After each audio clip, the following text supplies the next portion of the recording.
Good evening. You're listening live to the Too Extreme Horror Show. I'm your host, Rob, broadcasting to you from the Pine Hills Palace, just west of Orlando, Florida, in the Indian Hills Studios. I've got RDV Online with me. We are covering tonight the original Night of the Living Dead by George Romero from 1968. Good evening, Doctor. How are you? Doing great. Nice. A year ago when we launched this channel, this is one of the first movies we covered on the Too Extreme Horror Show, one of the popular channels we have on here, along with Kickin' It, Extreme Classics, and our regular Top 10 Tuesdays.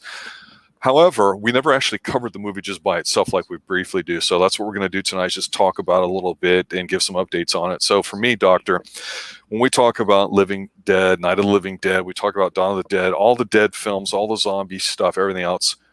For the most part, this is the movie that pretty much made zombies fashionable, mainstream, and it updated horror into the real-time universe. Of course, everybody knows the movie, which you can find free on YouTube to watch. It's in the public domain.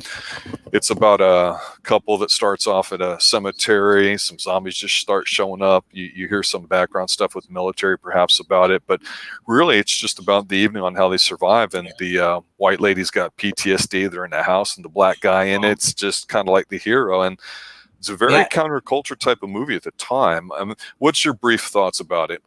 Well, they weren't a couple; they were brother and sister. So I don't know if they're that close, but I meant the black guy and the white woman as a couple, not a dating couple, but just they found themselves together. Yes, that was later in the house. They showed up after her brother basically got bits, whatever.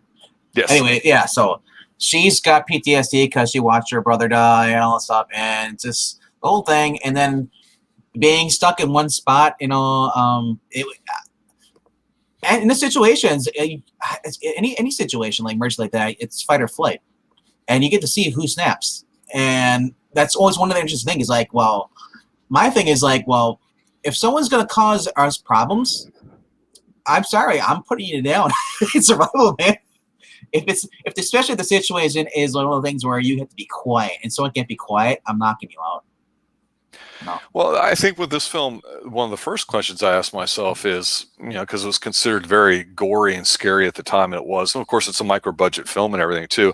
But for me, does it hold up, and is it scary? And for me, the answer to both of those is yes. So let me ask you the same thing. Does it hold up today for you, and is it still scary to you? I know you're not a fan of gore, but no. When I first saw this movie, I had nothing. I had no idea what to expect. A lot of these movies I put off because, well, I'm not a person that likes to be scared all the time, because I just don't like it. Sure, no, I understand. So I didn't know what to expect because I've seen the later movies. So I'm like, okay, I'll go back and watch this. This was actually pretty tame, but the idea of the situation with the government collapsing like that, and you have all you have is this little TV to tell you what's going on in the world. You don't know what's going on. And just the thought of not knowing what's going on, that's more frightening than anything else in that movie. I agree with you. The paranoia is really ratcheted up there. I think especially if you're an adult, that's one thing you pick up on that maybe as a kid you don't. Yes, and then if you're with people you don't know, that too. You got to watch your back on that. You also got to figure out what's going on. Okay, is this going to end time soon? What are we going to do for food? What are we going to do for everything else? What if somebody gets hurt? All of those thoughts race to your head at that moment. What's going on? Once you're basically said, like, you know what, you're cut off from the world. You can't do what you want to do. Yes. It's it's no different than being trapped on a deserted island. It's like, what do you do? You got to know what you're gonna how to survive on your own. But the thing is that, like I said, the situation when you're with people you don't know what they're gonna do to you. You don't know if they're gonna snap, if they're gonna or if they're gonna cause you more harm. That's more frightening than anything else when it comes to any zombie movies that I've seen. And I just say this movie, yes, it does well with the psychological, and especially for the people when this came out. I guarantee you, people had never saw anything like this before. I'm sure there are people who are potentially to get this movie not shown in theaters. There are people who say it was too adult, gross, perverse, especially the uptight people. But I'm just.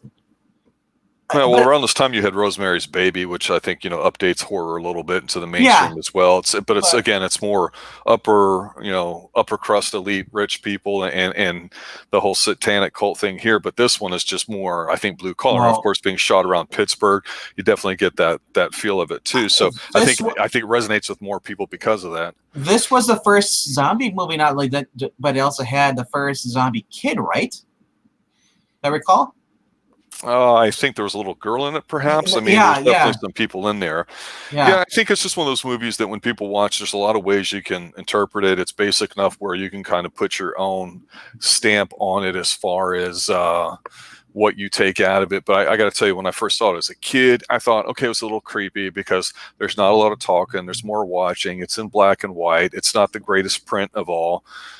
Seeing it on a old black and white television set, though, it was just like, okay, it just wasn't visually that striking. And then watching it as an adult, it's like, wow, there is a lot of adult stuff going on that you know things are going to happen. Like the couple that has the daughter that goes in the basement, things aren't going to work out well, and the guy's a jerk. And yet, is he a jerk or is he just being protective of his family? It's definitely watchable and rewatchable even to this day. I think it still holds up well. It lacks, of course, all the CGI and everything else that's really in a lot of mainstream movies today. But I will say this. I think it was around 1990, 1991. There was a remake of this film specifically, and I actually think it was a very solid remake. I don't think it captures the gore and some of the disgusting nature that you seem to feel when you're watching the first film, but I think it's an updated one. And of course, the original one's black and white, if I failed to mention that, and the second one's in color. So I don't know if that takes away from it, but it's certainly something that is to be mentioned. And of course, there's a lot of sequels to this, which we'll be covering, as well as some other comedy ones that kind of get ripped off of this a little bit too. But for the meantime, to me, I just think for my final thoughts, this is an excellent movie. It's definitely an all-time classic. It's something that if you want to get into horror and you're not sure where to begin, this is a great start. If you like zombies and vampires and all the stuff that you've been watching on TV and the CW and all that stuff, this is a great place to start to put a nice frame of reference to it. So any final thoughts for you? Well, it's also available in color too, I believe. They redubbed it in color. So but still, watch it in black and white first. Then if you want to rewatch in color, because the black and white does give you more of that nostalgia feeling. And like I said, I've always liked black and white movies versus color, because color you can see every detail. Black and white you use more imagination. Yeah, I can see that. I can see that too. And I think color kind of makes it seem like it's a bit more modern too. Whereas in this one, because there's a lot of shadows, a lot of incidental lighting to it, it just has this more just dark overtones to it that the second film, the remake in 1991, doesn't have. It just lacks it. It's not that it's bad, but I think it's hard to appreciate the remake without having seen this one.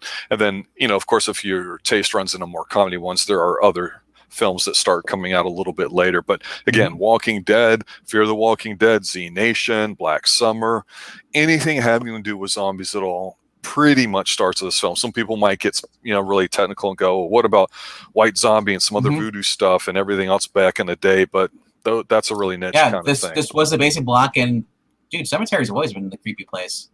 Yes. All right. Well, I'd like to thank everybody for showing. We just wanted to do a quick rundown on this movie. It's one of our favorites. We did a watch along, a live stream for it about a year or so ago for it, but it's one of those movies this month. If you haven't seen it, go check it out. I believe it's free on YouTube as well as Daily Motion and a few of the other video sites there as well too. So be looking out for that. Also coming up a little bit later tonight, Top 10 Tuesday. We're going to be doing, I believe, 1986, our top 10 films. 85, right? It's 85. We did not do 85 last week. That's what it was. So we'll be doing 1985, a massive, massive year here. So I'm going to team from I Love Comics, Old Man Comics, Homegrown Tourist, as well as myself, Rob, and RDV here. We'll be going over those too. So thanks for checking in, guys. Thanks, Jim and chat. Oh, I see Old Man is actually in here, and then Ed. Guys, thanks for listening. Thanks for sharing. Good night. Good night now. Brains. Brains. That's another movie.